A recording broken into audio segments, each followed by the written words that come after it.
How's it going, guys? Sunday Night Football is wrapping up right now. The Bills are in garbage time against the Ravens. And today we are going to go over the Week 4 football games in a quick little recap and then go over our fantasy league standings, how teams are looking, and a unfortunate side bet that I placed this week against Fom's Fantasia. Starting off, we'll dive right into the Bengals versus Panthers game. Bengals proved to us all that they are still indeed the Bengals. Um, their defense was pretty crap against the Panthers, letting up a ton of yards to Chuba Hubbard and letting Andy Dalton get away with things that Andy Dalton probably should not have gotten away with. But we did see a great offensive game from the Bengals, especially from the run game. Chase Brown with 80 yards and 2 touchdowns on the ground. Zach Moss with 51 yards rushing, 27 yards receiving, and a touchdown through the air. Jamar Chase with that incredible 63-yard touchdown catch. It really just proves that Jamar Chase is a wide receiver one and that he is him and that the Bengals should pay that man. T. Higgins also did pretty good, grabbing 6 catches for 60 yards. They seem to really be just kind of throwing him back into that game, and he is serving as a great wide receiver too, again alongside Jamar Chase. Andre Yosivas did get slightly banged up. He got 1 catch for 29 yards, and we didn't see a lot out of Mike Gesicki. I know people have been saying that he's a good floor tight end. I think that going into the future, Eric All might be the tight end to target on this team. Moving on to Carolina, Chuba Hubbard, obviously 104 yards rushing and a touchdown. Miles Sanders didn't look too bad in this game, catching a couple targets and riding for 32 yards. But the one main thing that I wanted to talk about was this Carolina receiving core without Adam Thielen. Without Adam Thielen, Deontay Johnson got 7 receptions for 83 yards and a touchdown, and Xavier Legette got 6 receptions for 66 yards and a touchdown. I know Legette dropped a bunch of passes that could have been extra yards. I think that both of these are a solid flex. Deontay might be more of a wide receiver too, but they're both a solid flex play. I would keep putting them in my lineups. Granted, this is against a crappy Bengals defense, but they still put up numbers, and that's what you want from your flex players. Moving on, we're going to go to the Atlanta Falcons versus New Orleans Saints game. This one came down to the wire as Younghoe Koo kicked a 58-yard game-winning field goal against the Saints. Derek Carr kind of showed us his normal Derek Carr self with only 239 yards and an interception. Alvin Kamara still looking great, 77 yards and a touchdown. And Chris Olave getting it done through the air with 8 receptions for 87 yards. Rashid Shaheed following behind him with 8 receptions for 83 yards.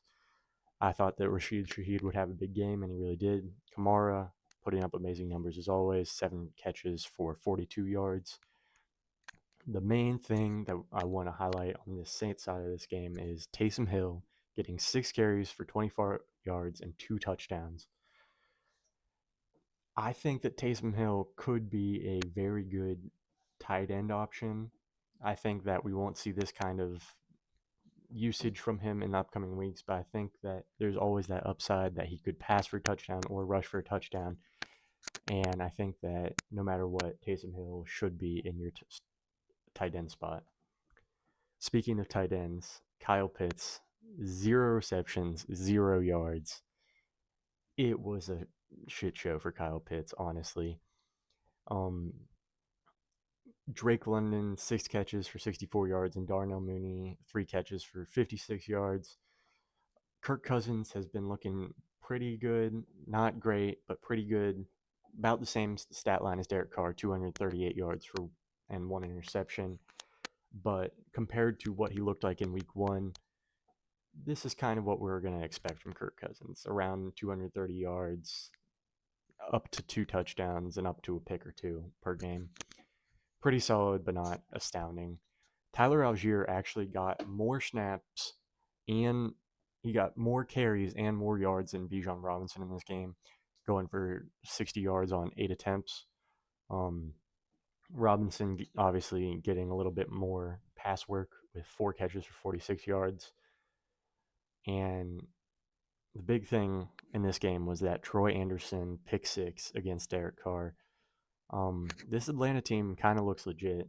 The Saints are kind of showing their true colors, and Atlanta's starting to heat up over these past couple of weeks. I expect Bijan to be a very good play going forward, as always. And Darnell Mooney, I think it deserves your flex spot. He has been putting up consistent numbers over the past couple of weeks. Maybe not great numbers, but consistent, and that's what you want out of that flex. You want that constant 10 to 15 point range each week, and that's what Darnell Mooney can provide. Next up, we have the Jaguars and the Texans.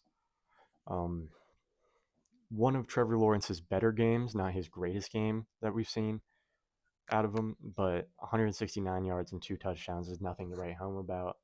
The Jags definitely stayed in this with their defense and special teams, limiting Houston to 24 points and getting a special teams touchdown alongside of it. Brian Thomas Jr. and Christian Kirk looked pretty damn good. Brian Thomas Jr. going for 6 catches, 86 yards and touchdown, and Christian Kirk going for 761 and a touchdown. Tank Bigsby, even though he didn't get as many carries as Travis Etienne, outran Etienne by 40 yards. I'm not saying panic on Etienne because I think that he's still a pretty decent back, but I would not have Etienne as your running back 1, maybe your running back 2. And I would definitely try to pick up Tank Bigsby if he is still on the waivers. There seems to be a committee going on in Jacksonville, and you definitely want both parts of that committee, especially Tank Bigsby.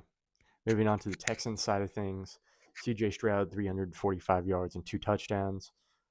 Joe Mixon was ruled out before this game. Cam Akers stepping in, 13 carries, 53 yards, nothing great. Stephon Diggs getting that 1 rushing touchdown. Diggs has been putting up some touchdown numbers, but it's kind of an on or off play each week. Nico Collins is him. Nico Collins may be the wide receiver 1 this year. Point blank period. 12 receptions, 151 yards, and a touchdown. Just crazy stat line in general. Stephon Diggs, 5 receptions, 69 yards, and 69 yards. And then Dare Ogunbowale, 4th highest receiving leader on this team with Joe Mixon gone. 4 receptions, 47 yards, and that go-ahead touchdown to win the game. I would not add Dare Ogunbowale unless you're in a very deep league. I don't think that we're going to see this out of him ever again. Once Joe Mixon is back, he will be just relegated, and you will not want him at all. But solid game from the Texans. I'm slightly upset that last play did not result in a safety because I had the Texans minus 5.5. Moving from one pretty fun game to a absolute shit show of a game, we have the Denver Broncos versus the New York Jets with a score of 10-9. Bo Nix going 12 for 25, 60 yards and a touchdown, his first passing touchdown of the year, so congratulations to Bo Nix, but he did not look great. Javonte Williams, 16 carries for 77 yards, kind of a bounce-back game from Javonte. Jaleel McLaughlin, 9 carries for 46 yards. This Broncos backfield is just one person's going to go off each week, and you'll never know who. If you want a chance it, you can start him in your flex spot, but I would not start him as your starting backs. Tyler Beatty had kind of an episode during this game. I hope that he's all right. He was doing pretty well last week, but this week just 1 carry for 0 yards. Bo Nix basically just threw to Courtland Sutton. 3 receptions, 60 yards, and 1 touchdown. Bo Nix has 60 passing yards. He has 2 other receivers that each got 3 yards, and then 2 receivers that got negative yards. So Courtland Sutton would be the only receiver that I would possibly think about putting in my flex, but I would not count on it. Moving over to this Jets side, Aaron Rodgers throwing for 42 pass attempts, getting 225 yards through the air. Braylon Allen Braylon Allen did Braylon Allen things, getting 8 carries for 34 yards. I mean, this Broncos defense is just brutal. It's going to limit you through there. It's going to limit you on the ground. And Brees Hall. I have Brees Hall on my team. I traded for him from Farms Fantasia for Nico Collins. So that wasn't great. 10 carries, 4 yards on the ground, and 2 catches for 14 yards. Not great in the air either. Mike Williams was the Jets' highest receiver with 4 catches and 67 yards, and Allen Lazard with 5 for 58. Garrett Wilson got a few more receptions than I was thinking he was going to, but the yards just weren't there. And Tyler Conklin, 4 for 17. That is not a great stat line from a tight end. I think that next week will definitely have to be a big bounce back week from Brees Hall and Garrett Wilson. I, as a Brees Hall owner, am a little scared of how many touches Braylon Allen is actually getting and how many reps they have him out on the field for. But Brees is kind of, besides this game, matchup proof, and I think that he'll guarantee you at least 15 to 20 points per game. Our next game is a fun one. It is the Green Bay Packers versus the Minnesota Vikings. This game started out with an absolute masterclass from Sam Darnold, putting the Vikings up 21, I think, 21 to 0. However, the Packers were able to kind of bounce back and make this into a very, very close game. Jordan Love, 3 picks, makes you kind of question if he was really ready to go back out on that field. He did throw 4 touchdowns and 389 passing yards, so I guess that kind of answers that question. He was playing pretty good except for those 3 interceptions. Josh Jacobs, 9 carries for 51 yards. Not the kind of production we like to see from Jacobs. Kind of cementing himself as a middle of the pack RB2 in fantasy. Nothing great. He'll have his big games, but he'll also have some really weak games. Jaden Reed, 7 catches for 139 yards and a touchdown. Jaden Reed is going to be dominant. He's going to be a league winner. I don't think he was drafted too highly, but he is putting up numbers as if he were drafted in the first or second round. Dontavian Wicks also 5 catches, 78 yards, and 2 touchdowns. Kind of a lower game for Romeo Doubs and Christian Watson. Christian Watson got 0 fantasy points in general. We can really see Jaden Reed stepping out as clear wide receiver 1. And also Tucker Kraft, 6 receptions, 53 yards, and a touchdown. I think Tucker Kraft is definitely the number 1 tight end in this offense. Luke Musgrave kind of taking a back burner with only 3 catches, 13 yards. Moving back over to that Vikings offense I was talking about earlier, Sam Darnold, 275 yards, 3 touchdowns, and an unlucky interception. That 1 touchdown to Justin Jefferson, who had 6 receptions for 85 yards, was just amazing. Put the ball right where it needed to be, and Jefferson, doing Jefferson things, made the play on it. Aaron Jones getting 22 carries for 93 yards. Pretty respectable, especially when paired with his 4 catches for 46 yards. That's not the rusher I want to talk about. The rusher I want to talk about is number 3, Jordan Addison, who got a carry for a touchdown and 3 receptions for 72 yards and another touchdown. Jordan Addison is back. He is going to be a solid wide receiver 2 for you. I think with Sam Darnold playing the way that he is, and we have not really seen any regression from him, I think he is going to be a great pairing along Justin Jefferson, kind of like that T. Higgins and Jamar Chase pairing. You're always going to want to start T. You're always going to want to start Jordan Addison. It's just some good things going on in Minnesota. And one player that I wanted to highlight, Jalen Nailor, 1 catch for 31 yards. Obviously, he's going to have those kind of breakout plays because he's really fast and likes to get down the field, and Sam Darnold likes to throw it down the field. But we definitely see a decrease in his work. Only 31 yards compared to the last couple of weeks where he's gotten touchdowns and many more yards. Moving on to another pretty fun one. Pittsburgh Steelers versus Indianapolis Colts.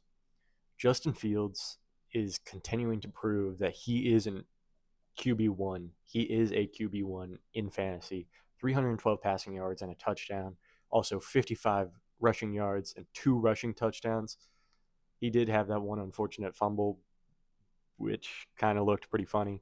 But I mean, Justin Fields is really thriving in Pittsburgh, and it's great to see. I'm an Ohio State fan. I loved him on the Bears.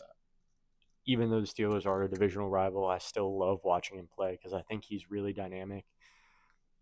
Cordero Patterson went down with an injury, but he did get many more yards than Najee Harris. On 6 carries, he got 43 yards. Najee on 13 carries got 19 yards.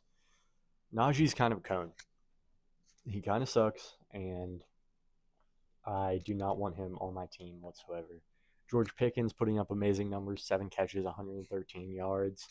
Um, you know, Pickens, I think, always has this upside to go over 100 yards each game. I don't know if he has the touchdowns in him this year, but I think that so long as he can get open kind of near the line of scrimmage, I think Fields will try and find him the ball, and he can make those big breakaway plays that get him over 100 yards, like we saw him do with Mason Rudolph last year.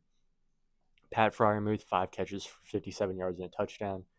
Finally, the game that Pat Fryermuth got involved in. I know Arthur Smith loved to use his tight ends in Jonnu Smith and Kyle Pitts, kind of in Atlanta, and I was expecting a big Pat Fryermuth year this year.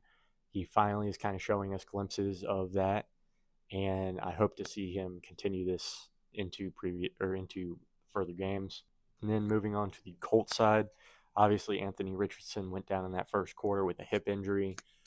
Anthony didn't look great in that first quarter, but he didn't look terrible.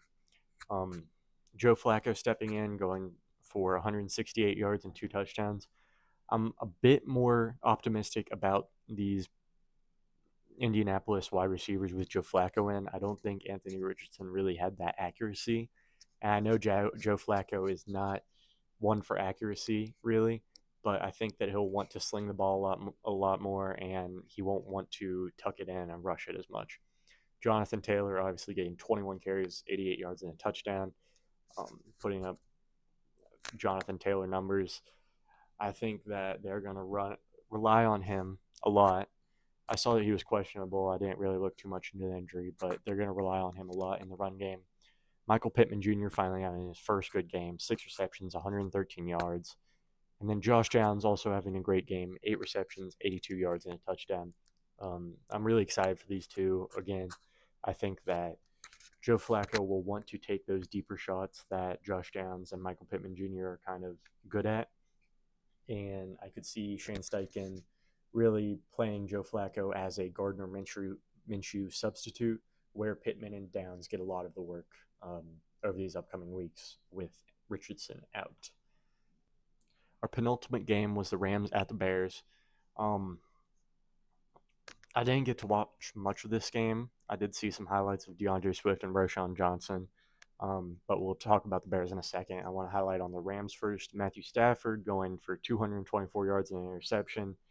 Again, he really doesn't have that many receivers. This offense is focused mainly through Kyren in the rushing game, which Kyren, 19 carries, 94 yards, and a touchdown. I believe he is currently on the longest streak with a touchdown in every single game that he's played. And I kind of expect to see more of the same with Puka Nacua missing up to a month or maybe over a month, and Cooper Kupp being out for who knows how long. I kind of see Kyren being just fed every single game, and he will be your starter on the Rams. Also, a possible starter on the Rams, Tutu Atwell, 4 receptions, 82 yards. Tutu I'm kind of big on. I think that he is the number one wide receiver in this Rams wide receiver room, besides Cooper Kupp and Puka Nacua, obviously. Also, Jordan Whittington getting 6 receptions for 62 yards. I'm not too confident on Jordan Whittington, but I think that Tutu Atwell could put up some pretty good numbers with Kupp and Puka out, like we saw him do last year. Moving on to the Bears now. Caleb Williams, 157 yards and 1 touchdown. Nothing to really write home about. Not anything terrible from him either. The Bears kind of dominated on the running front. DeAndre Swift getting 16 carries, 93 yards and a touchdown. And Roschon Johnson getting 7 carries, 26 yards and a touchdown. Obviously, seeing DeAndre Swift get 7 receptions, 72 yards as well. And Cole Kmet and DJ Moore each get 3 receptions. This was a big DeAndre Swift game. I'm glad to see his bounce back. I do not think this is sustainable at all, but it was great to see him be good for a week. Roschon Johnson obviously getting a little bit more involved. I know they wanted to get him more involved. 26 yards isn't great, but the Bears O-line is kind of trash, and DeAndre Swift saw a ton of work, so they didn't really involve him as much as they probably would have liked to. But DeAndre Swift was going off. All credit to him. And our final 1 o'clock game, the Eagles versus the Buccaneers. I predicted that the Buccaneers would absolutely destroy the Eagles. Nick Sirianni is not looking. It's not looking like his job is too secure here. Jalen Hurts putting up pretty bad numbers: 158 passing yards and 1 touchdown, and 8 carries for 20 yards and a touchdown on the ground. Really, Philly just needs their star wide receivers. Jalen Hurts really isn't anything without A.J. Brown and Devontae Smith, and they definitely hurt from this game. It surprised me, though, that Saquon Barkley only got 10 carries for 84 yards. I think that they should have tried to feed him a lot more, but with the Buccaneers putting up so many points, they needed to go to the air. Dallas Goedert was the Eagles' leading receiver, 7 receptions for 62 yards, and Saquon Barkley, 2 receptions for 32 yards. Goddard, he's looking kind of back. He had that big game last week, obviously, but I think come week 6, because the Eagles have a bye week 5, I think come week 6, we should see a slowing down of his production as Devontae Smith and A.J. Brown are both most likely back. Moving on to the Buccaneers, Baker is proving that once you leave Carolina, you will be an amazing quarterback. 347 yards passing, 2 touchdowns through the air, and 1 touchdown on the ground. Obviously, Mike Evans and Chris Godwin both having amazing days. Evans, 8 receptions, 94 yards and a touchdown. Godwin, 6 receptions, 69 yards. And also K. Doughton getting a little involved. 6 receptions, 52 yards. Really everyone on this Buccaneers team ate. Even Sterling Shepard, and I thought Sterling Shepard was gone from the face of the NFL. He still got 3 receptions for 51 yards. So that's just showing how much this Buccaneers offense is clicking, really. Bucky Irving and Rachaad White split carries, 10 and 10. Bucky Irving and Rachaad White split yards, 49 and 49. But Bucky Irving got that 1 touchdown. And Rachaad White got more of the receiving work, 2 catches for 35 yards compared to Bucky's 1 and 6 yards. But I kind of think that Bucky Irving is taking over this RB1 role, or at least they are most definitely switching to a committee where Rachaad White isn't that guaranteed PPR demon that he was last year. Bucky Irving is taking away a lot of his touches, and I'm excited for Bucky to see if he can really take over that RB1 role and be a dynamic back that the Buccaneers would greatly appreciate. Moving on to the Patriots versus the 49ers, our first 4 o'clock game. I didn't watch a ton of this, but what I did watch, I hated. Patriots look stale. They just look terrible. I do not want any piece of this Patriots offense. Ramondre Stevenson is showing that he isn't really worth a start anymore. 4 catches for 19 yards is all right for a running back, and 43 yards on the ground. Again, nothing to write home about. Brissett, 168 yards, 1 tight end or 1 touchdown and 1 interception. Unless you're in a 12-man, 14-man Superflex league, I do not see you having Brissett anywhere near your starting lineup. Antonio Gibson was the Patriots' leading receiver, if that tells you anything about this game. 3 catches for 67 yards.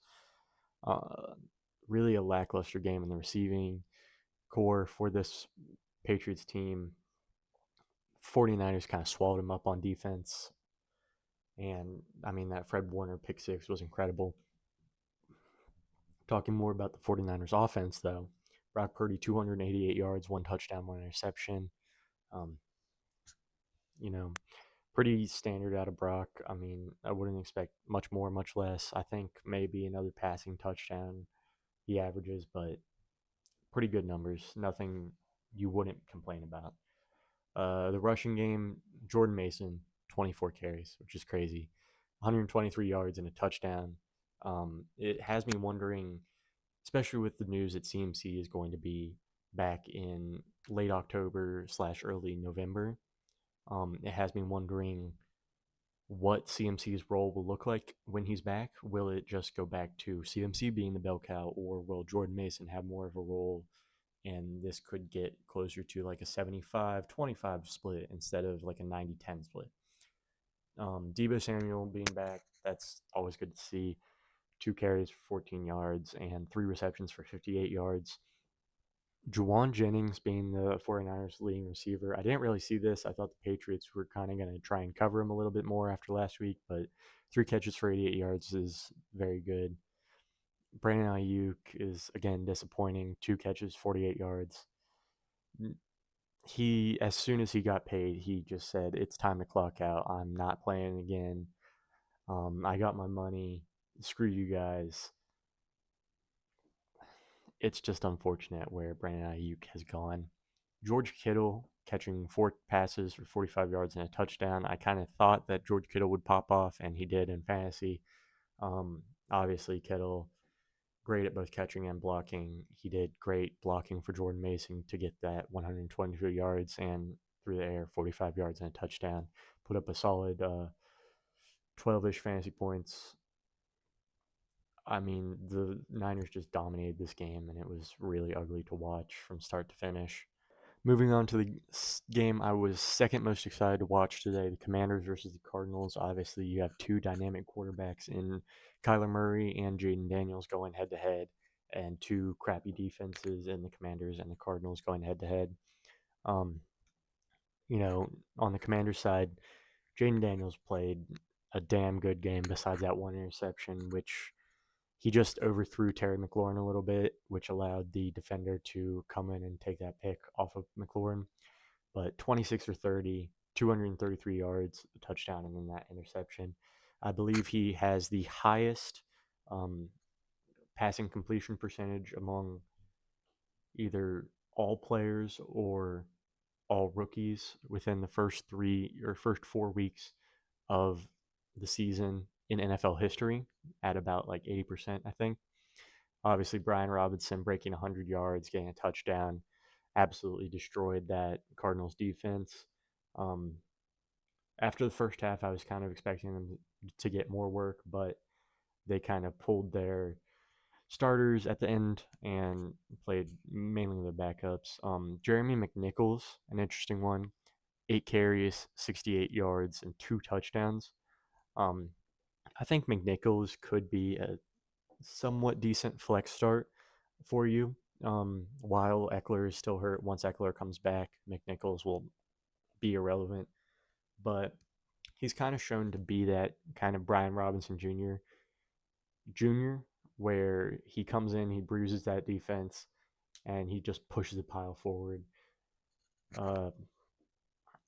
It's good to just kind of give B-Rob a break and just put out another B-Rob on the field.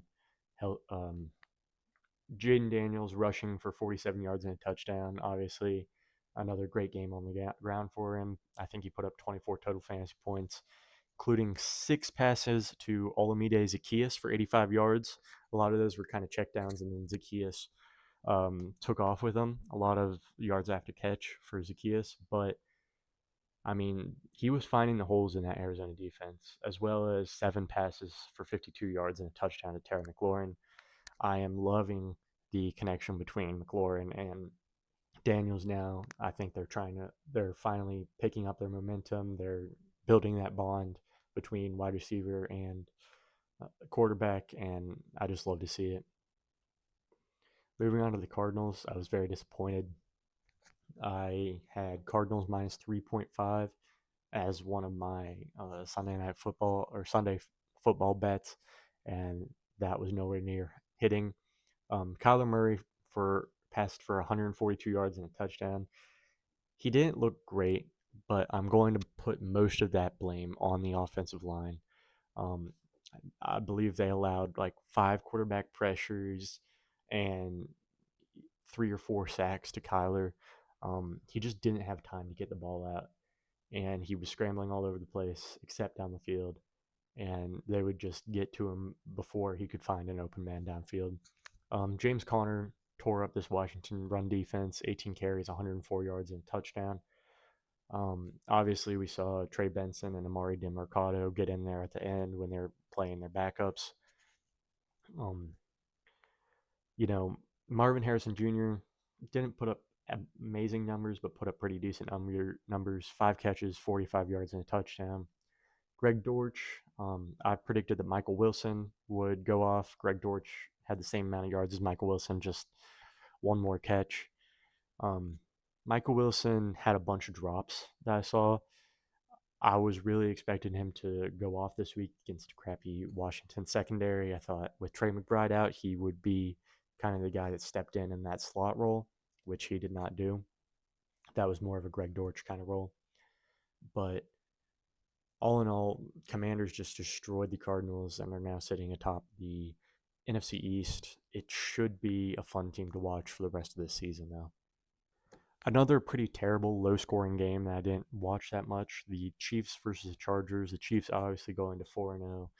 I believe them and the Vikings are the only 4-0 teams currently. The Seahawks have a chance to change that on Monday night against the Lions. They could also join the 4-0 club. Patrick Mahomes going for 245 yards, a touchdown, and an interception. Mahomes hasn't been looking great this year and continues to not look outstanding. Obviously, he didn't have his wide receiver one in Rashee Rice out there. He didn't have his running back one and Isaiah Pacheco out there, but still not great yardage. Kareem Hunt has become the RB1 in this Chiefs backfield, 14 carries, 69 yards. However, Samaje Perine did get in the end zone. I kind of expect Kareem to continue to be the RB1 with Samaje getting in a couple snaps and Carson Steele in that 3rd and short, 4th and short role where he just powers through like a fullback kind of. Travis Kelce went off this game, 7 catches, 89 yards. I mean, went off. He put up pretty good numbers, but nothing to write home about. Xavier Worthy, 3 catches, 73 yards, and a touchdown. Obviously, that 50-yard touchdown pass from Patrick Mahomes was a thing of beauty. But the big story in this Chiefs wide receiver room is Rashee Rice going down with an injury. It looked like it was a knee injury. Some people are saying that it is a ACL tear and that Rice might be done for the foreseeable future, if not the entire season. I'm very scared for Rashee Rice owners and also scared for Patrick Mahomes owners now that he doesn't have his number one wide receiver. I think that without Rice and without Pacheco, this Chiefs team could suffer against a better team, unlike the Chargers. The Chargers, Justin Herbert obviously playing again through his injury, 179 yards and a touchdown. This Chiefs defense was very, very good, only limited the Chargers to 10 points. J.K. Dobbins obviously maintaining that RB1 role in the Chargers backfield, 14 carries for 32 yards. We saw Gus Edwards get 6 carries, only put up 19 yards, nothing great. I would keep J.K. Dobbins in that RB2/flex role. I think that this Chiefs defense was just really tough against the run, and he'll get better matchups as the season moves on. Ladd McConkey, kind of breaking out for a rookie, 5 receptions, 67 yards, and a touchdown.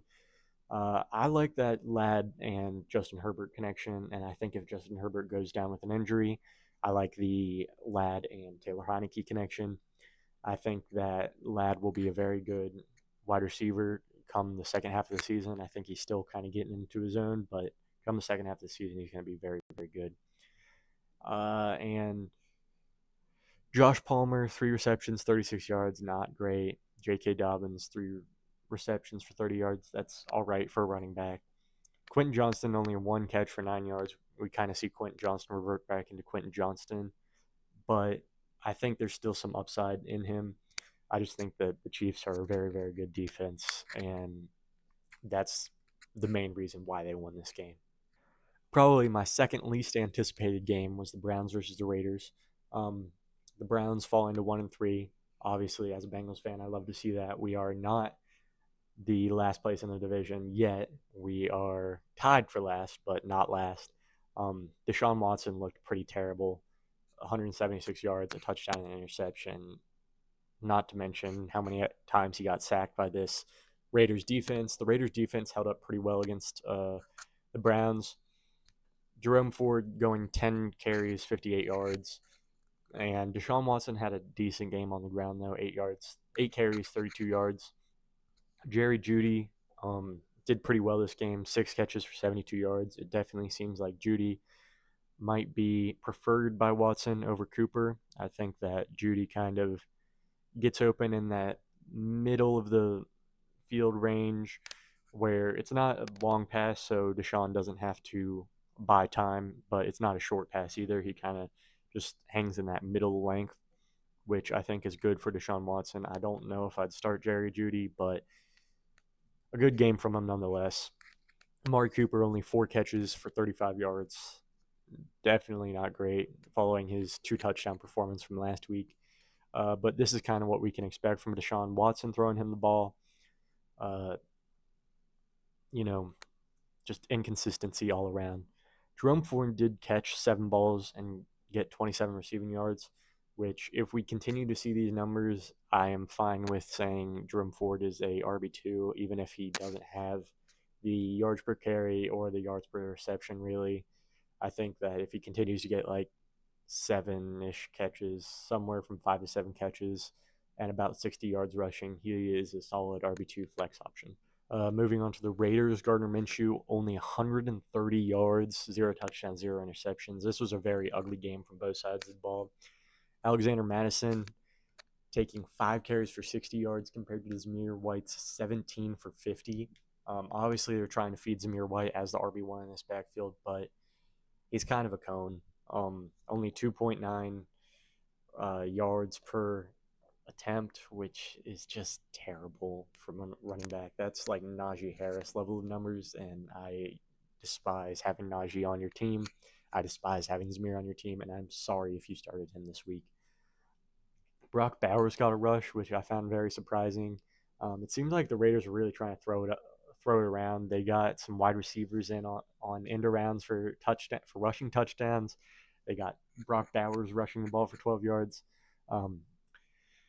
Jacoby Myers went 5 for 49. Not terrible. I mean, I'll take 9.9 points in my flex spot if I'm in like a 10 or 12 person league. Trey Tucker got 5 catches for 41 yards, and then that aforementioned rushing touchdown. Trey Tucker I could see as a sneaky stash. I don't think that he'll be worth putting in your lineup unless Devontae Adams misses a significant amount of time. But not great game. I really didn't like this game. I watched the end of it.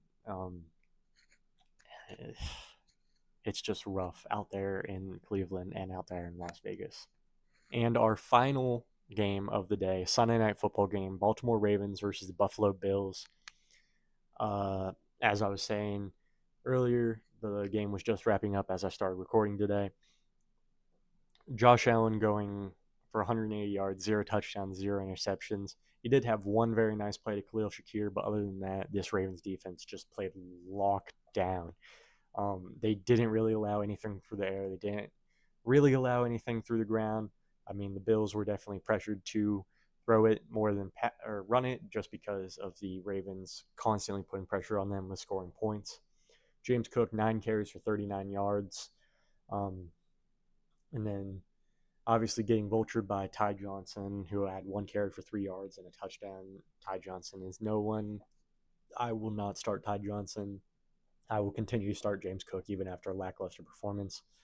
Khalil Shakir, 4 receptions, 62 yards. I mean, again, Khalil Shakir, flex play, 10 points. Nothing great, nothing terrible. He did get injured in this game, I think, a slight ankle injury, but he was back on the field playing the game, so I don't see anything too bad with him. Keon Coleman, 3 receptions for 51 yards. He had some very nice catches this game. He also had some pretty bad drops as well. I think that Once Coleman kind of gets rid of his rookie jitters and everything, he will be a very solid wide receiver for this Buffalo Bills team, kind of stepping into maybe a Stephon Diggs role with Khalil Shakir kind of in that slot spot. And I could see Keon Coleman and Khalil Shakir being very solid options for Josh Allen in the upcoming future.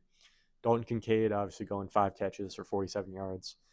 I thought that this would be a big Kincaid game because Baltimore kind of limits their wide receivers. It turns out they limit all the passing game, but some pretty respectable numbers from Kincaid.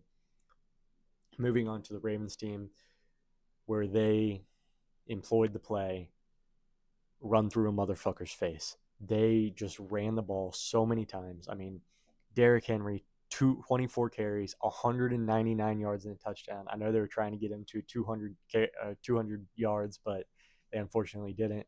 Lamar Jackson, 6 carries, 54 yards and a touchdown.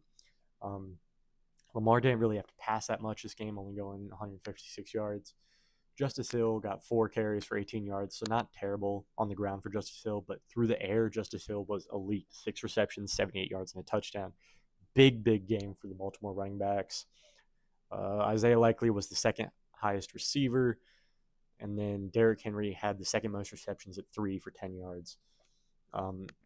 Once again, the Ravens just ran straight through the Bills, and I expect this Ravens team to be probably the favorite to make it to the Super Bowl in the AFC. Now a recap of our fantasy league. Currently, as you can see, Fom's Fantasia is beating me 124 to 62. My players have put up bot performances with Breece Hall going for 3.8 points, Brock Bowers only going for 5, and Kyler only getting 9. With his players going off, I mean, Burrow 16, that's pretty good for quarterback. Brian Robinson 20, Nico Collins 30, Kittle 14, Juwan Jennings 11, and the 49ers defense getting 23. I still have a couple people playing in Jahmyr Gibbs, Amon-Ra, Titans defense, and he still has Tony Pollard and DK Metcalf. I have lost this game. Unfortunately. And me and Matthew, the owner of Fom's Fantasia, we made a bet prior to this week where the loser of this matchup has to sing the Colts song for our Cincinnati Bengals. So expect that from me after Monday night. So probably on Tuesday in a short and in the Monday night recap.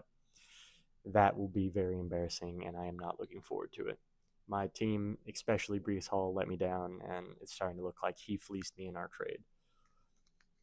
Moving on to GT Rogers versus Caleb's Dogs. Caleb's Dogs doesn't have any more people playing. He's just sat at 101. Obviously, GT Rogers going to get 4-0. He's at 111. He could honestly sit Sam Laporta and still be fine. Even with Rashee Rice scoring 0, just a dominant performance from GT Rogers' team. I mean, Jordan Love, 28 points. Jordan Mason, 24 points. Justin Jefferson, 20 points. Just some great all-around performances, and then some lackluster performances over here on Caleb's Dogs team. Kyle Pitts, 0. Cam Akers, 0. Josh Jacobs, only 11.8. Caleb Williams, only 11.8. Like, this team has some potential, but this week it didn't really shine through. And GT Rogers gets an easy win this week. Moving on to Mason Deserved It versus Steeler Virginity. Obviously, Steeler Virginity still has David Montgomery and Tyreek Hill left to play, and Mason Deserved It still has Devon Achane. It's 109 to 73. I think Mason Deserved It has this in a bag, and they're going to be the first 3-1-0 team in the East Division. Some stellar performances from Lamar, Kamara, CD, and then the rest of his team is kind of so-so, but very much carried by that team, and Devon Achane is going to put up some decent amount of points against this Tennessee team. Steeler Virginia had some all right performances in Jalen Hurts, all right in T. Higgins, and all right in Najee, and then a great performance from Younghoe Koo. But the other players, I mean, Bengals defense, they were terrible. Cole Kmet didn't do great. And then Travis Etienne obviously got outran by Tank Bigsby in that game, so he didn't do great either. I don't think that there's any possibility that Steeler Virginity wins this, especially with Tyler Huntley throwing Tyreek Hill the ball. Moving on to our fourth matchup, we have Elon Equality, who is maxed out at points at 93.7.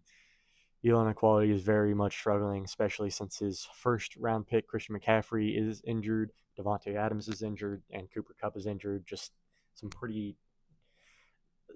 very injury riddled team. However, I mean, Travis Kelce put up his best performance yet. Dallas Goedert put up some pretty good numbers. Stroud put up some pretty good numbers. Javonte did his best. Rashad did all right, but Zay Flowers putting up 2 points, not great. Steelers defense putting up 1 point, not great. Moving on to Jack's team, Josh Allen obviously didn't do too great in that game against Baltimore, but 7.3 points is 7.3 points.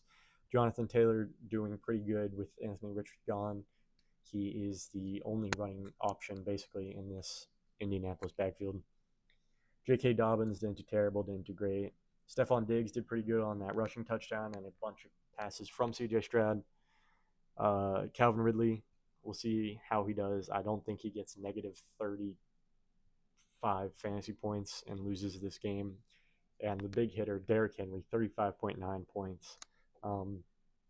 Just a great game from Derrick Henry, as he is proving to be a very, very reliable stud in fantasy football.